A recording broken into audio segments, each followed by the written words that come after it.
Hello. Hello. Hello. Professor Brumfield. Hello, how are you today? Fine, thank you. Good to see you. Great to see you. Dear ladies and gentlemen, let us start today's lecture. And on behalf of the Russian Cultural Center in Washington, D.C., I would like to welcome everyone who joined us today for an online lecture by Professor William Brumfield, Photography as a Time Machine Exploring Russia's Past. My name is Mark Kalinin, and I will be the moderator of this event. Before we proceed, I'd like to bring to your attention several technical details. First of all, right now, all your microphones are muted, but we are going to have a questions and answer session at the end of the lecture. So you're eager to ask a question, and you can request to switch your microphone on, and we'll do it promptly. I also encourage you to use the chat option during the lecture and post your questions there, and we will read them out loud. Professor Brumfield will later choose 3 questions he liked the most, and we will award 3 participants with his latest book, Journeys Through the Russian Empire, which will be delivered to your doorstep. So I have one more announcement to make. Today, on February 10th, in Russia, we celebrate Diplomats' Day, which is a perfect occasion to practice public diplomacy and bring mutual interest and understanding between the people of the USA and Russia. Let me introduce our speaker. And Professor Brumfield, we're very grateful to you for being with us today. William Brumfield is a renowned historian of Russian architecture and an architectural photographer. He got his education at the Johns Hopkins University, Tulane University, University of California, and many other institutions.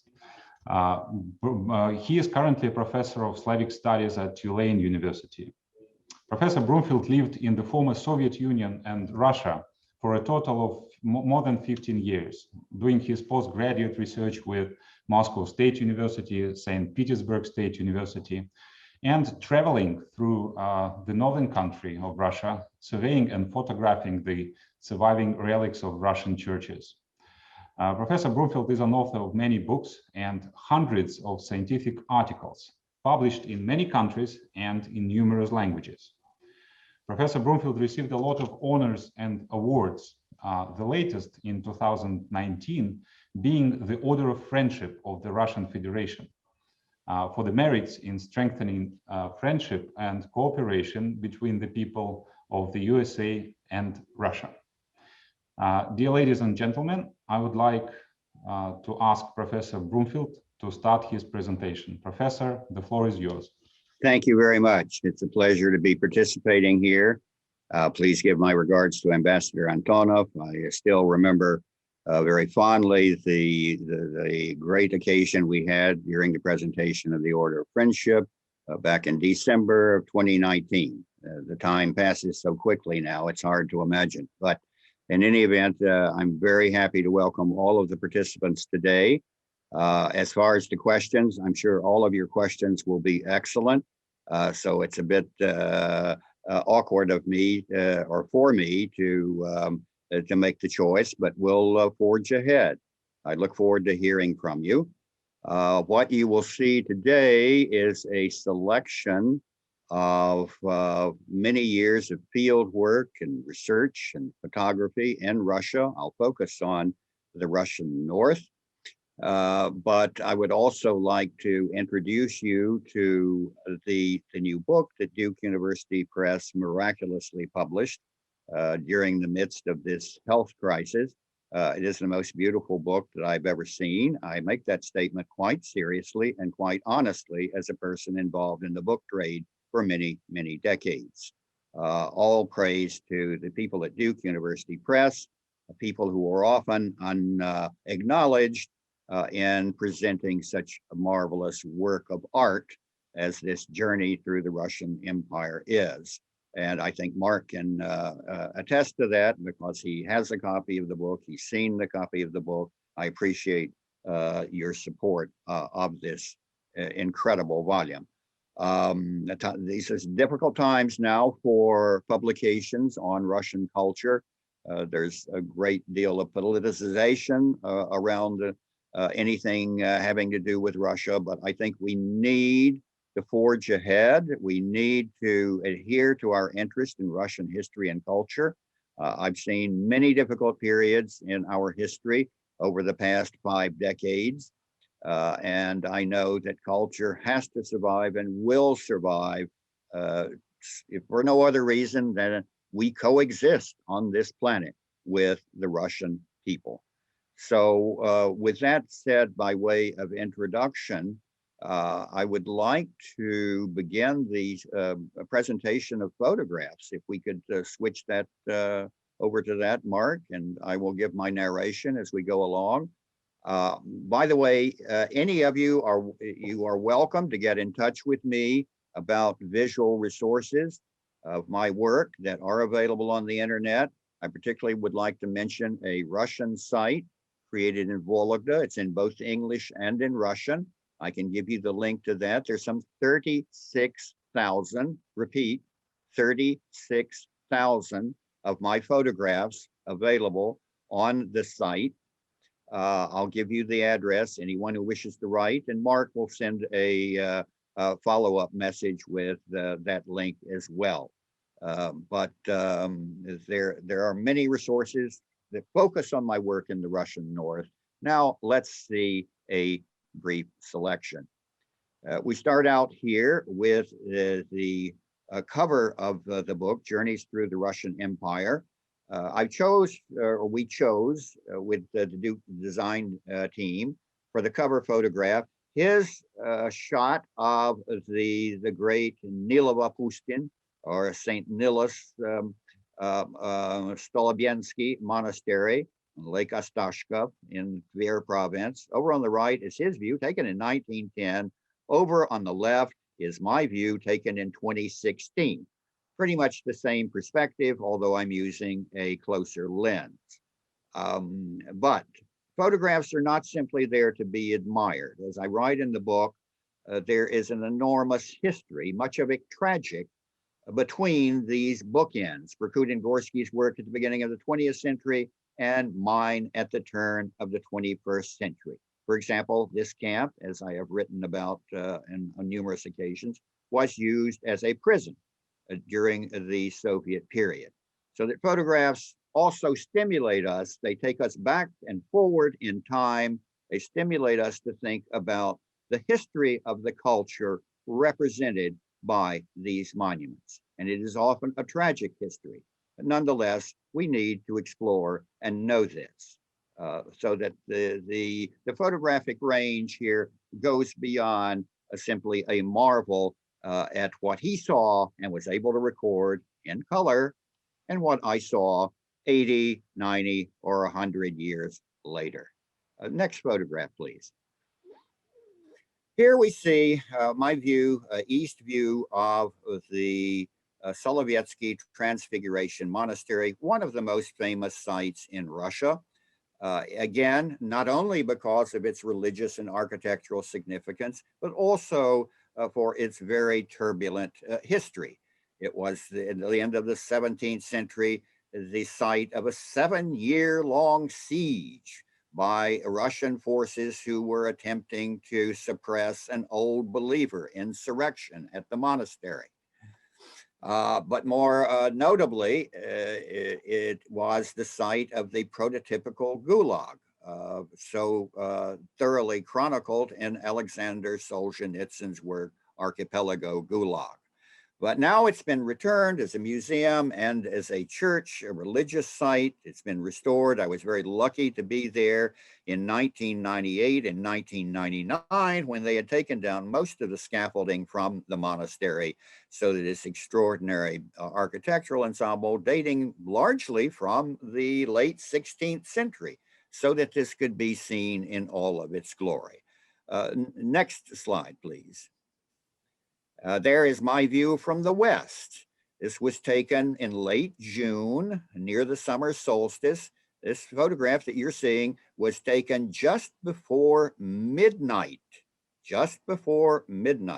This far north, they have 24-hour light during the time of the summer solstice, and you can see my different perspective.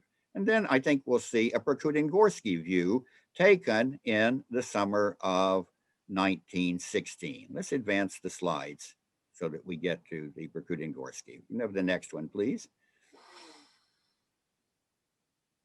Yes, go back just a minute. Yep, you skipped over Prokudin. Yeah, okay, one more, one ahead. Okay, we'll leave here. This is Prokudin-Gorsky's view of the east wall of the monastery.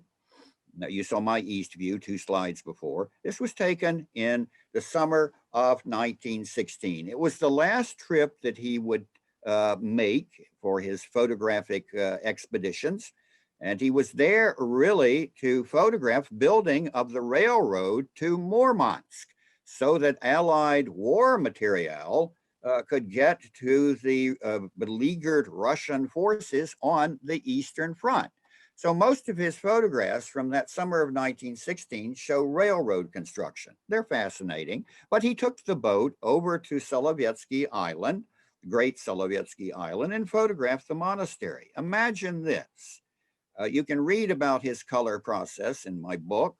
It was very cumbersome but miraculous process of taking 3 separate negatives that would be combined to create a color image. In other words, this is basic color printing technology, but extremely cumbersome, and ultimately only he mastered the process. Color photography as we know it took another path. But here you see a photograph taken by Prokudin-Gorsky. It is a color, not a colorized photograph, but a color amalgam of his original glass negative.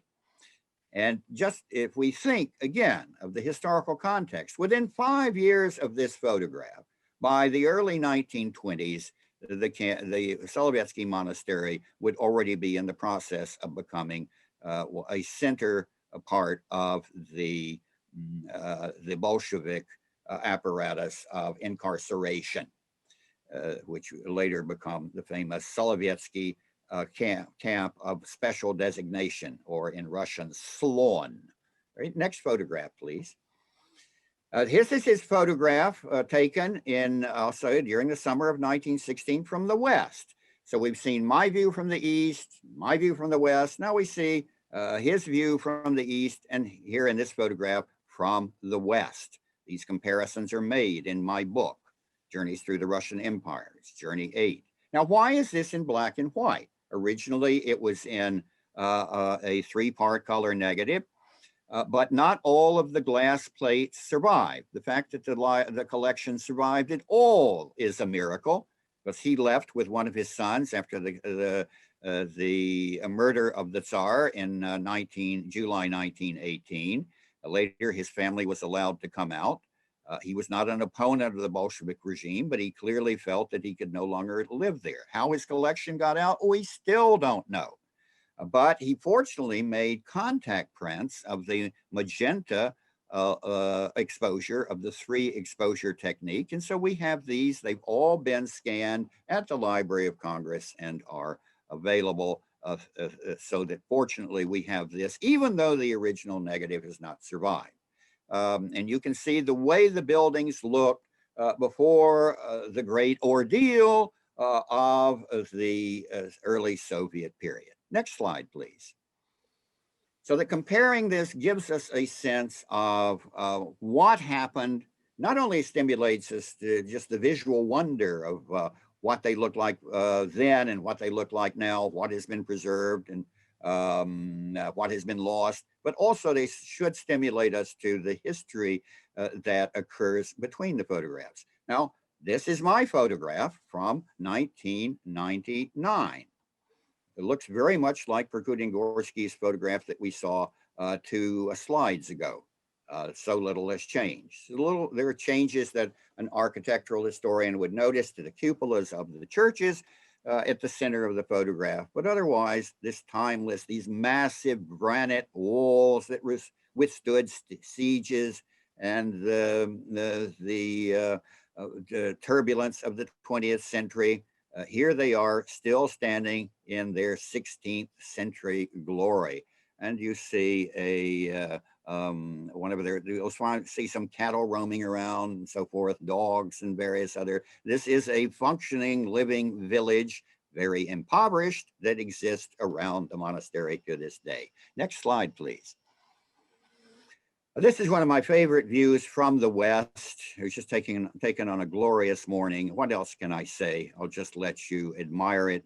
Over to the right is the great Transfiguration Cathedral, built during the reign of Ivan the Terrible. Yes, built during Ivan the Terrible's reign. The cathedral over to the right. When the abbot of the monastery was none other than Fyodor Philip Kolychev, who would later come to a very sad end, killed on order of Ivan the Terrible. So there is so much complex history that intersects with these magnificent monuments of Russian architecture from the 16th and following centuries. But each one of these buildings has a story. Each one of these buildings was a witness to history. Next slide, please. There's some other views. Next slide. This is from the east. I'll alternate east views, west views, as Prokudin-Gorsky himself did. Next slide, please. This is the Transfiguration Cathedral from the reign of Ivan the Terrible, over there on the right. A later cathedral built in the 18th century and modified in the 19th century over on the left. These are all explained in my book and documented in many of my other publications. Next slide, please. One of the towers, the granite boulders came literally from the ground surrounding the monastery. They were hauled into place by not just by the monks, there wouldn't have been enough of them, but they hired free labor. There's no serf labor here, free labor. They would hire laborers who worked, particularly during the summer, to place these boulders.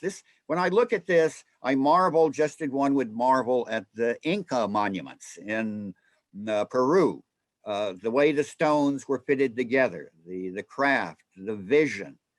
It is something that we need to know more about. Next slide, please.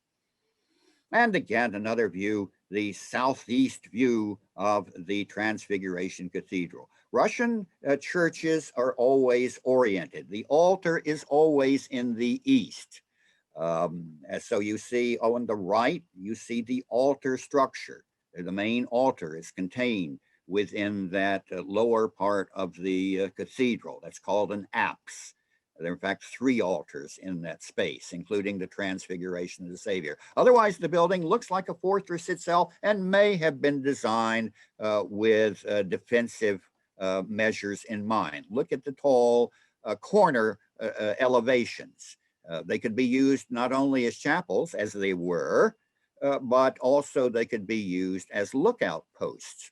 Should also say, by the way, that during the Crimean War, a British fleet actually shelled the monastery, but the monks, adept in defensive measures, threw a few shots back and the British sailed away. A little known page in the history of this great monastery. Next slide.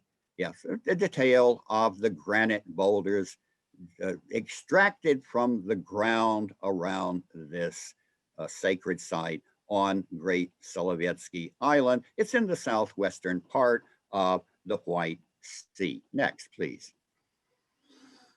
Again, a midnight view after a rainstorm, and the absolute mirror-like quiet surface of the main monastery harbor, which is called the Bay of Felicity, a wonderful name, Bukhta Благополучия.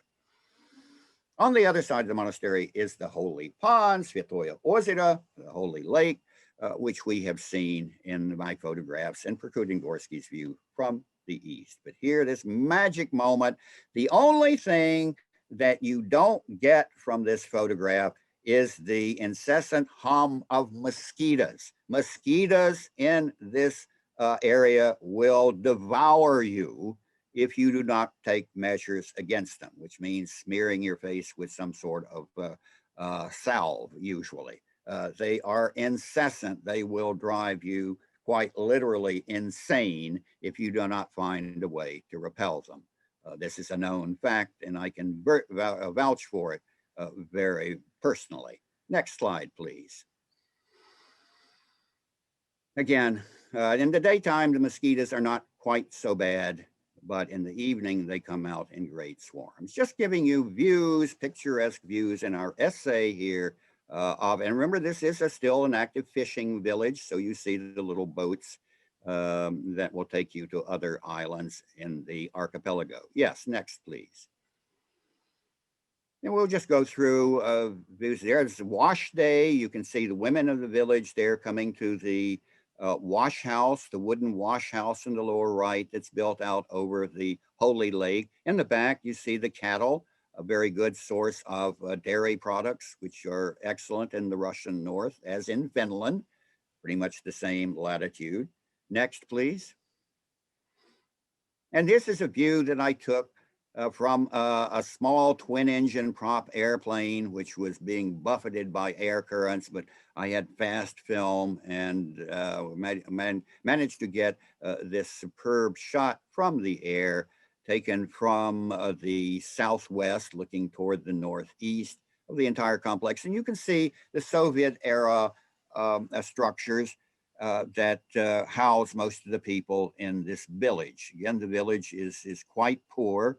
Very little sources of revenue other than pilgrims. Over in the left upper corner, you can see vegetable plots, vegetable gardens, so that this is an environment and not simply a museum setting. The houses you see there were built in the later Soviet period, post-war period. I should say the camp itself was closed in 1939.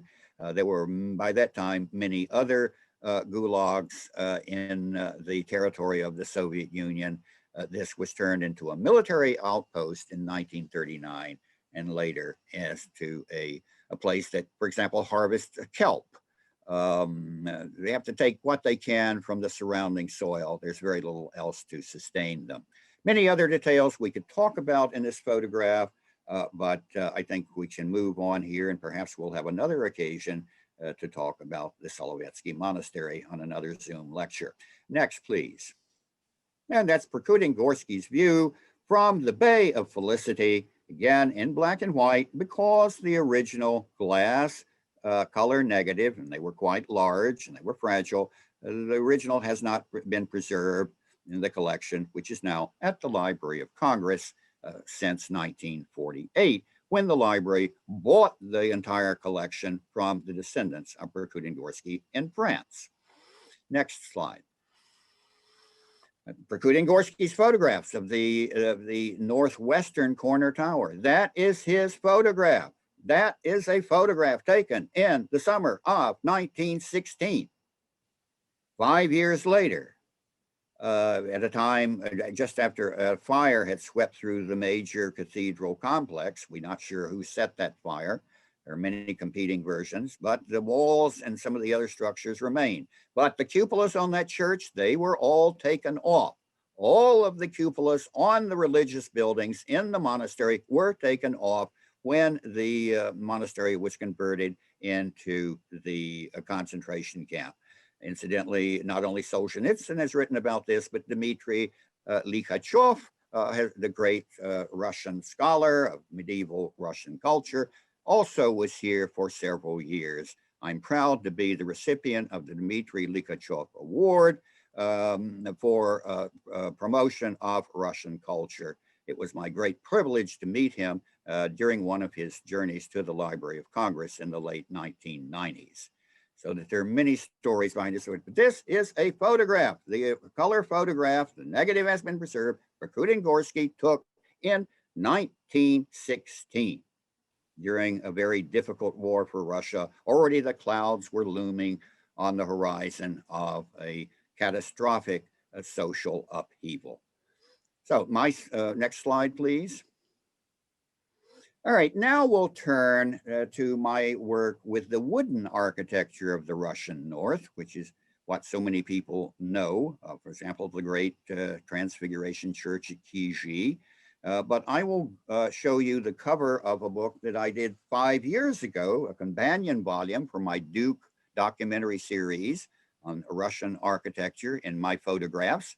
So the architecture at the end of the earth, I also recommend it to you.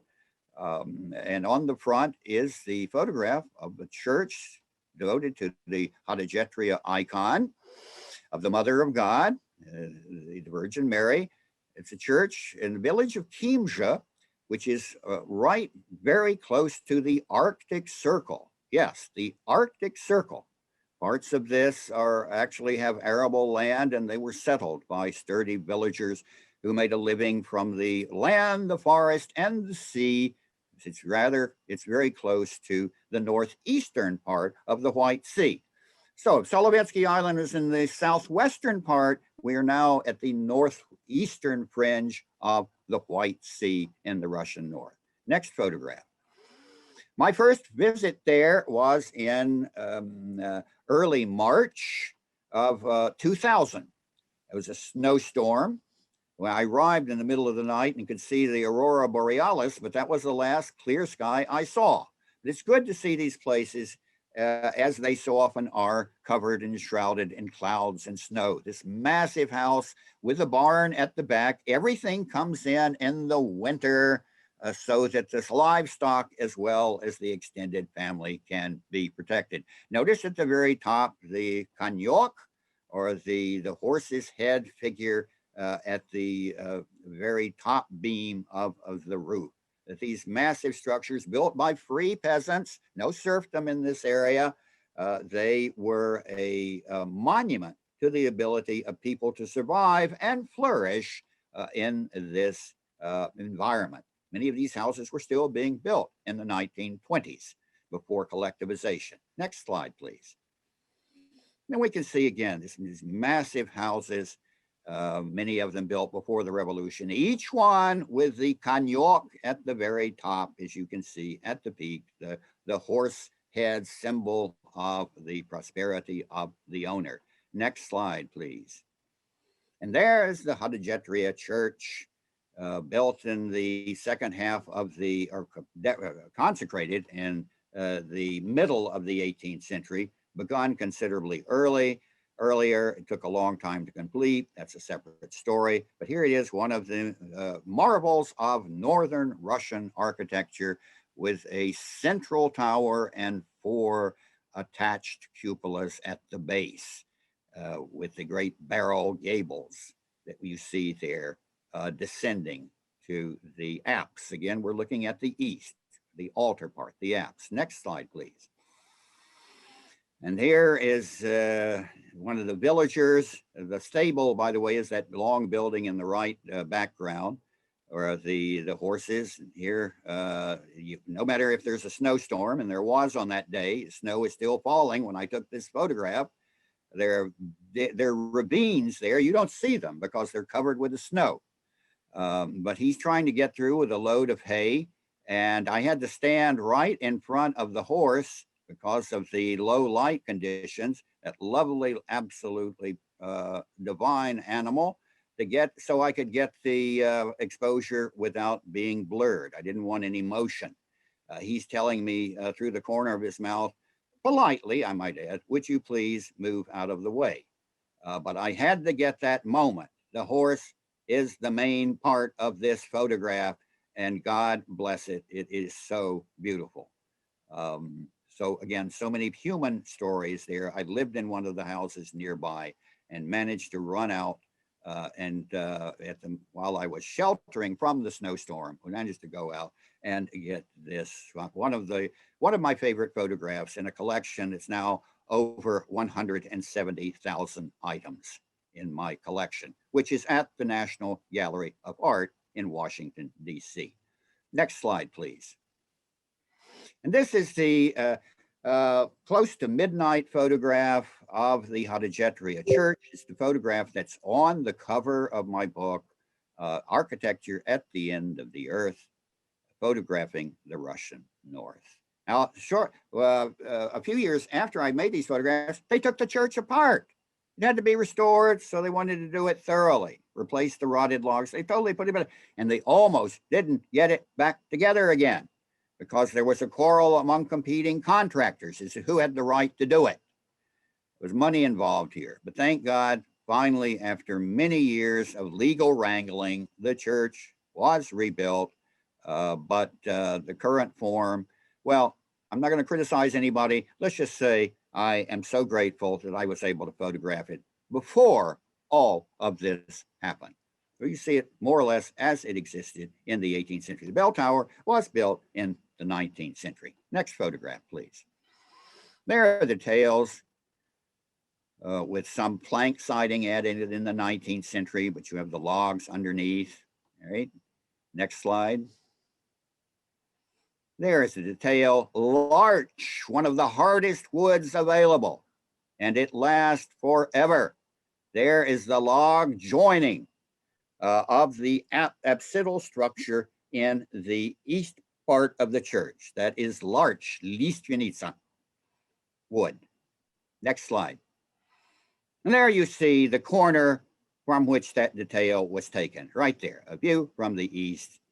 That superb soaring structure that is so distinctive of wooden churches in the Russian north. The plank siding, you see with faded white paint, was added in the 19th century. So they began restoring it during the Soviet period, and they took part of the siding off and left some of it on. So it's wonderful for me. It's a textbook of different periods in this church's history.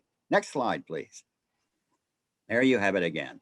And we just run through the slides quickly, just sort of have an essay, the details of this extraordinary. There you see the shingles that coat the shafts underneath the cupolas, the necks as they're called, and the tower in the center. Next slide.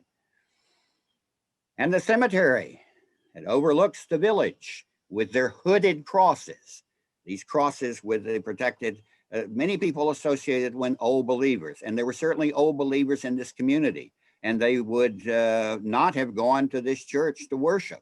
That's a separate and rather complicated story. But here we're looking at the cemetery. Next slide, please.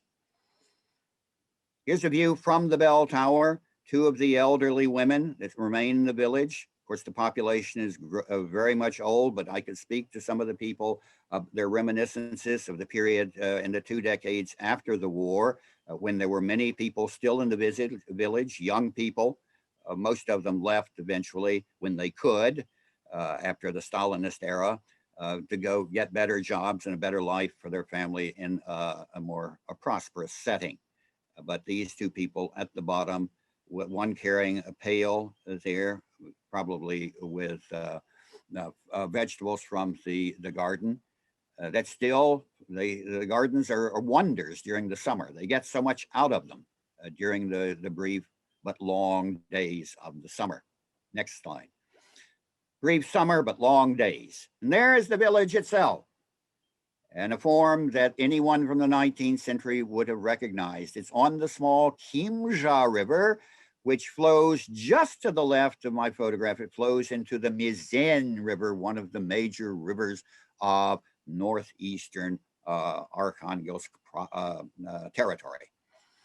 Here you see the way the villages, the houses were grouped along the river. And in the back, each one of them has the barn that you see there, the firewood stacked against the coming winter. And around it, you see potato plants, fields planted with potatoes.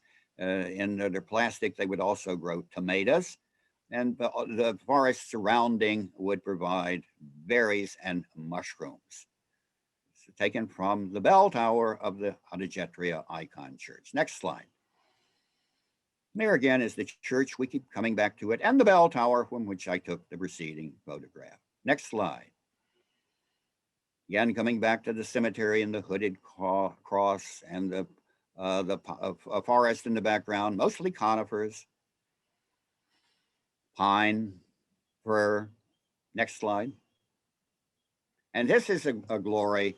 A windmill, one of the original windmills. There was enough fertile land here to grow grain, particularly hardy grains, rye for the most part.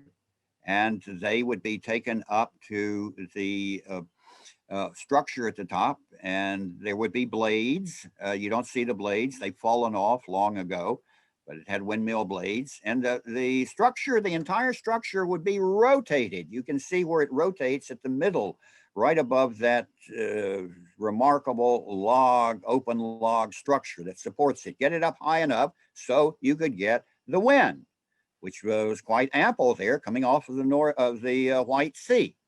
And that beam would be used to bolster and stabilize the upper structure once you had determined what the ideal direction to point it in order to catch the wind. But this entire structure would rotate right there in the middle of the photograph. You see the point at which it would turn. The authentic original windmill, one of at least 3 that existed at Kimsha. And Prokudin-Gorsky photographed windmills that look exactly like this. They also had them in Western Siberia and in Volga province. And in my book, I show one of his photographs of a windmill that could be just an exact version of what you're seeing in this photograph, taken in a village on the Arctic Circle. Next slide, please. Another view of that windmill. Next slide. Some of the barns, the houses in the summer. You can see most of the inhabitants there are elderly. During the summer, their children and grandchildren will come back to visit them. There is a large lumber mill about 20 miles from here, and that provides whatever sustainable employment there is.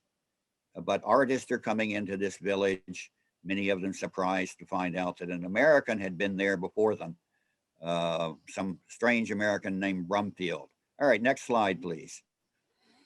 And the church, just keep coming back to it. That's what photographers do. Notice the clouds. The clouds are beyond expression. They keep changing again, being blown off of the complicated weather patterns over the White Sea, an endless display of theater in the sky right above you. Next slide. More houses. I had a wonderful meal at this house, and there was also a bathhouse next to it with the old traditional way where the smoke stays inside. Manya Pachornому, if you can imagine that. Smoke can be, in their interpretation, a purifying element as well. And you rinse it all off. Next slide. And a table set with products taken from the forest around them. Everything you see in the table, except the bread, which is now brought in and sold at the village store. Everything you see there is from the forest around them. The berries, the jams, the cucumbers come from their garden, and so forth. Next slide. A view of the village houses on an early morning, path leading through the village. And there's also a memorial to the people from this village who died during the Great Fatherland War, as they call the World War II. Next slide. And here we have, again, another midnight view taken against the sun with the church silhouetted. Next slide. This is a votive cross right on the Mizan River to the left.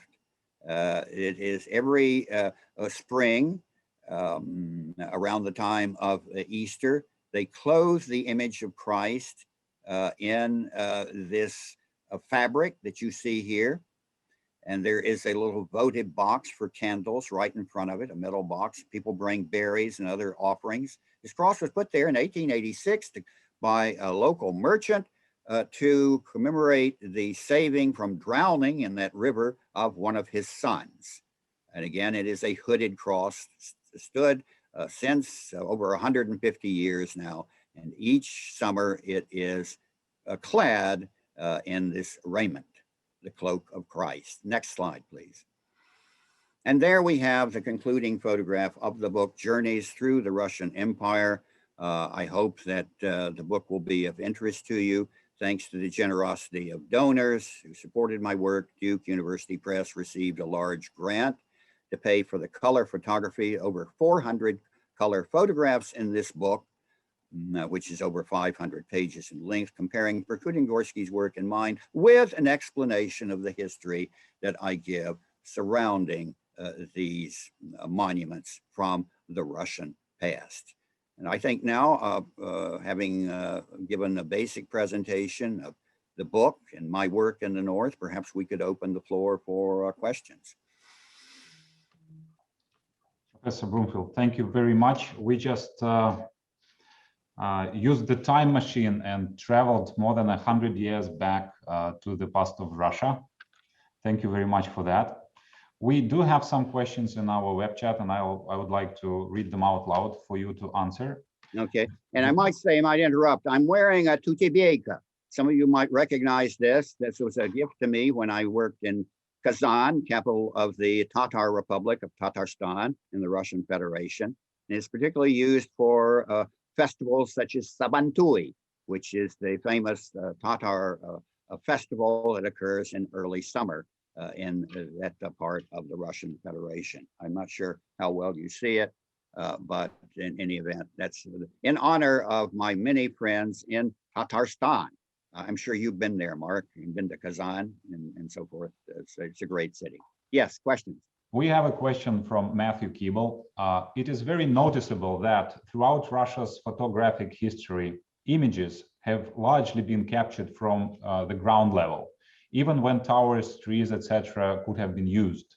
Do you think this was solely for practical reasons, or were there also religious, creative, or other limitations at play? To what extent do you believe aerial and drone photography will contribute to the historical record in the future, particularly in remote locations? Well, in the first place, the first part of the question, Prokudin-Gorsky often went up into bell towers and took photographs from bell towers. He didn't do that in the Sovietsky photographs because there were various limitations. There weren't parish churches around there. He was also carrying a very large camera. I also frequently go up into and take photographs from bell towers where they still exist. But remember, many of the bell towers were destroyed during the Soviet period. Even if the Soviets didn't destroy a church, they would destroy the bell tower during the anti-religious campaigns. So in many cases, those perspectives are not really practical. But there are cases where I have a photograph from bell towers, and that's another part of my collection. And you saw photographs that I took from the bell tower of the Hadachetria Church at Kimsha, those photographs of the village. As for drone, of course, that provides valuable information. But as a photographer, I define the parameters of what my work will be. I prefer to stand there with the camera, whether the camera is in a bell tower or on the ground, because most people perceive these objects from the ground. That's how they perceive them. That's how they live with them. So a documentation will continue, but certainly I have nothing against drone photography. It's just not a complication that I want in my particular work as an artist. And I might say I'm very pleased that Russian colleagues in 2006 inducted me into the Russian Academy of the Fine Arts, a national academy, one of the most important in Russia, founded in the middle of the 18th century. And they inducted me both as an artist and as an art historian. I am particularly pleased with that because in the West, they often want to say, well, are you a photographer or are you a scholar? In Russia, it's not a problem. You can be both. All right, next question, please. Next question is from Max Kazantsev. Dear Professor, thank you for your amazing lecture. Do you think your interest and passion about churches in Russia were somehow influenced by the place of your birth? As I'm sure you know that North Carolina and Charlotte in particular has a very high concentration of churches. As a student from Russia and currently living in Charlotte, I am surprised with how many churches Charlotte has, and I find it very similar to Smolensk, Russia, where I was originally from. Yes, thank you very much, Mark. If I remember your name correctly? And yes, I have a separate book on Smolensk. It's a wonderful city. I photographed it on more than one occasion, 2006, 2014. It's an extraordinary, and particularly when you remember that it survived not only the Napoleonic invasion, when much of the city was burned. You can read about that in War and Peace by Tolstoy, the French taking of Smolensk before the great battle at Borodino. But also it was occupied for almost 3 years by the Germans. And much of the city was destroyed, and much of the population was killed. But many of the churches still survived there in Smolensk. As for America, yes, I was born in Charlotte, but remember, I was born in June the 28th, 1944, right during the middle of the war. Fortunately, our country, unlike Russia, was not ravaged and destroyed by the war, but there was much moving around. So we only stayed in Charlotte about 6 months, and then we moved around as my father was getting work and my mother would live with her parents. And it's an interesting family story, but I grew up in North Georgia, which is really even more remote from Russia. And I should say that my father, who was born in April of 1895. Let me repeat that, because you might not believe it. You might not think you heard correctly. I will repeat it. My father was born in April 1895. He saw Russians who fought. He fought on the Western Front in France with the American Expeditionary Force. And he saw Russians who were interned by the French after the Russians had withdrawn from the war in March 1918. And he was upset at the treatment these Russian soldiers who had fought bravely in the French army at the French army's request, that they were being treated this way. And he told me about this as a young child and never forgot his words. So here is a kid growing up in North Georgia. You can't imagine a more remote place from Russian culture. And my father actually saw Russians in France in 1918, the year that Prokudin-Gorsky left Russia. This is beyond comprehension. It's mystical. And my father's words were the first that opened my eyes to the fact that Russians are people. They're not stereotypes. They are all sorts. And much of my interest came from that. Churches and other American architecture, perhaps that played a role. I was raised in a religious environment, not Russian Orthodox. But my father's words were critical, coming from a child growing up in North Georgia. That's American Georgia, not Caucasus. So there are many interesting stories we could go in there, but thank you for your question. We'll go on for the next. Next question is from Carl Bouchard. Thank you for your presentation. What time of year is the best to visit, and what's the minimum equipment do I need? Whatever you feel comfortable with. I bought my first camera for my first trip to Russia, then the Soviet Union, in the summer of 1970. And I went to Consumer Guide and I saw what's a good light 35 millimeter camera. And I made a good choice, small Konica C35 that had a slightly wide angle lens, just perfect for architecture. I didn't know what I was getting into until I saw those first photographs and I was hooked right then. Some of those first photographs that I took are still being published. But take something that is not going to be too cumbersome. Of course, everybody takes photographs on iPhones now, so that's also an option. The best time, I'll tell you, probably your best light's going to be in the summer, but I love the autumn. As the great poet Alexander Pushkin also, that was his favorite season. Autumn, because you get the turning of the leaves, the early autumn, say around September. Where the birch trees are already a bright yellow, and there's just something, the sky, when the sun's out, which is not always the case, but when the sun's out, it's particularly clear and the skies are blue in the autumn. So September is good, and it's not so much of the tourist season. That fall is a favorite time of mine in Russia. I like all seasons there, and they're all necessary to me as a photographer. But in terms of a visitor, I would suggest, well, you can go in the summer. It's wonderful. Go at the time of the white nights in late June. But also, fall is an excellent opportunity in September if you have that flexibility. The next question. You can colorize black and white photos with modern software. but you can hardly create a colored version of Aurora Borealis.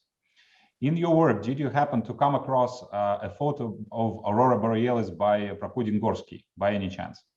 No, his process would have made that very difficult because he had to take 3 exposures, and the negative would actually drop down in front of the lens. It's a large box camera. It would drop down 3 times. It would be a long rectangular glass treated negative, and it would drop in front of the lens. And each time in front of the lens, the assistant put a different color filter so that you get these 3 color separation, magenta, cyan, and yellow if at the end of the process. It's just basic color printing.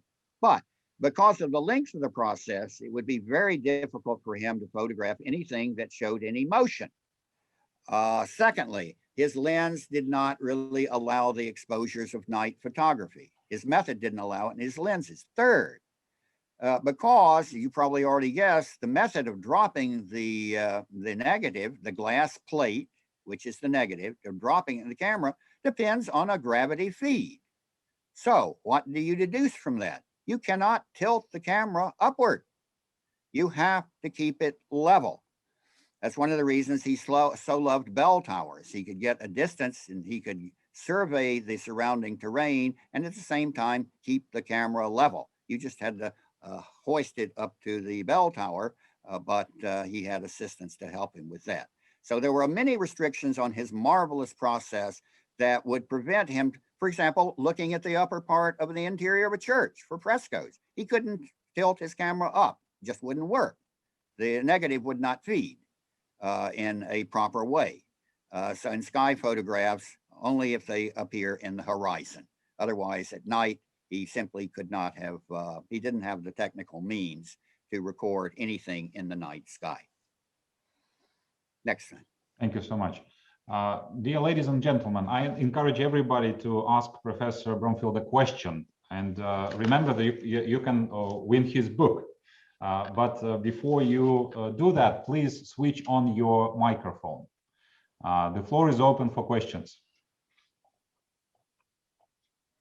And again, I'm sure all of your questions are excellent. This is, well, it is what it is. I'm appreciative that the center is providing some copies of the book, but it will be very difficult for me to choose among these excellent questions. Any questions? Or comments? I'll comment. Sturbridge Village type preserve. Yes, this is John Byerly and Jocelyn Green, and we have a question. Yeah, I have the question. Hi, Bill. Hi, John. So my question is this: in areas not like Sullivan Key, but very remote, what prospect is there for preservation? I mean, do you think that they should be moved or kind of left in place and whatever happens, happens? Some choices have to be made. Some of the, concentrations of areas, sort of Sturbridge Village kinds of things are successful and some not so successful. Yes, it's, what's your point of view on that? It's a very complicated question, and there's no, I think, general rule for this. Many, particularly in the 1960s and 1970s, into the 1980s, there's this move to save them by putting them into parks, open air parks near major cities so that people could see the culture and at the same time preserve the monuments. But there are 2 problems there. You have to have money to keep the monuments in shape. Just because you put them or reassemble them in an outdoor park doesn't mean they're going to last forever. They have to be maintained. It takes money. Secondly, they're in an artificial environment there. It's still wonderful that they're preserved. But in my book on the Russian North, I, by choice, did not include any buildings that were in these outdoor parks. I preferred only to photograph those that were left in their natural environment. But taking a building apart and with the thought of taking it to a outdoor park does not necessarily ensure its survival. Churches particularly have burned in those parks. Some of them have decayed before they could even be reassembled in the park. So that's something that needs to be kept in mind. But if you leave them in their natural setting, And I've been blessed to be able to photograph so many in the north with the help of Russian colleagues who get me to these places so that my camera can start working. Some of those have burned, as you know. There have been tragic losses of churches in remote villages where fires were started, in some cases deliberately. There was one particularly devastating arson that destroyed one of the most important Russian northern churches in Karelia. Some of them have been destroyed by lightning. A very famous case in the spring of 2013, when the church at Lidini, the intercession church, was burned by a lightning strike. So that we just have to work. And as a documentalist, I photograph as much as I can. And in some cases, these buildings exist only in my photographs. As for finding the money, very difficult. The state prefers to leave this to the church. The church wants to restore buildings that have parishes around them. People are leaving the villages of the Russian north. But this is a process that's been going on for years. At the time that Prokudin-Gorsky was working in the beginning of the 20th century, there were articles in architectural journals talking about the crisis preserving the wooden churches of the Russian north. So then why are there any churches left to even photograph? Because these villages built, so many of them, each village of any size had its church, but they are disappearing one by one. I prefer, of course, that they remain in their natural environment. At least that's something, if there is a village left at all, that gives them identity. But I'm not going to insert myself into discussions, debates, arguments about which is better. It's for Russian colleagues to decide. It's a very complicated and wrenching discussion what to do with these extraordinary monuments. But through my photographs, the Russians have appreciated that. That's why they've created archives of my work.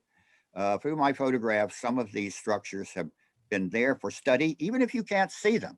And in some cases, they are no longer there. Thank you very much, John and Jocelyn, for your support. Thank you. Thank you. Thanks.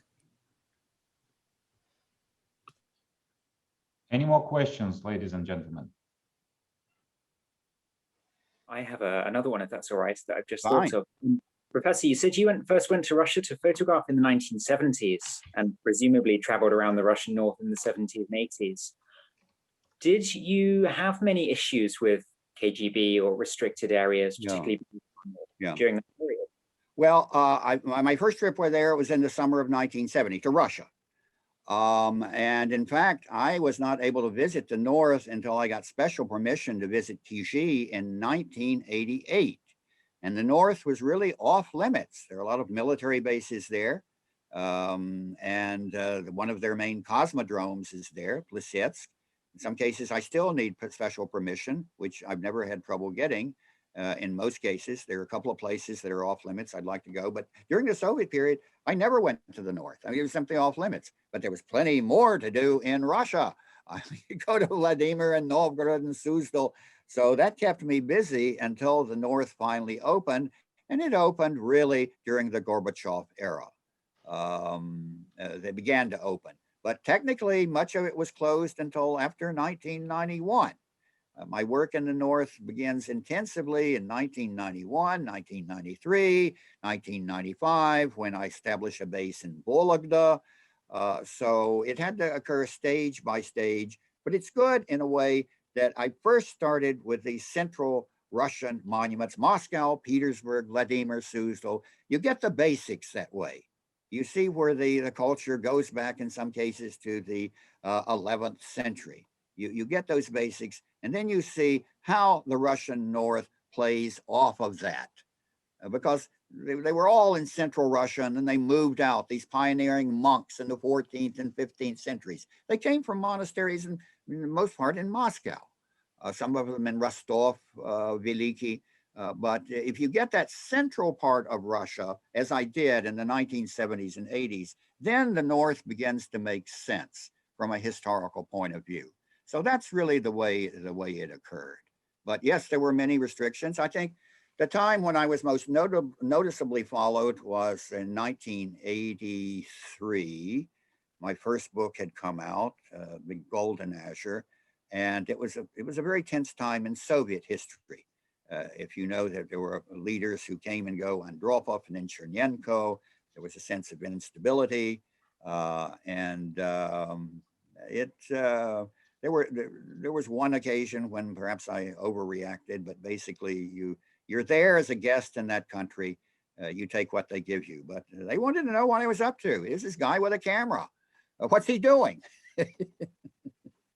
Yeah, I tell you, to the extent that I was followed, and this is not something I'm going to dwell on, but the people who did that certainly saw a lot of churches. Thank you for your question. Any more questions, ladies and gentlemen? This has been wonderful. I hope we can do it again. Absolutely. If there are no more questions, we would like to thank you, Professor Brumfield, for your wonderful presentation. And we would like to definitely organize a presentation of your book, The Journeys Through the Russian Empire, in Washington, D.C., in person, as soon as the pandemic allows us to do that. And thank you very much for your time and for your insights and for your knowledge. And everybody, thank you very much for joining us today. Thank you.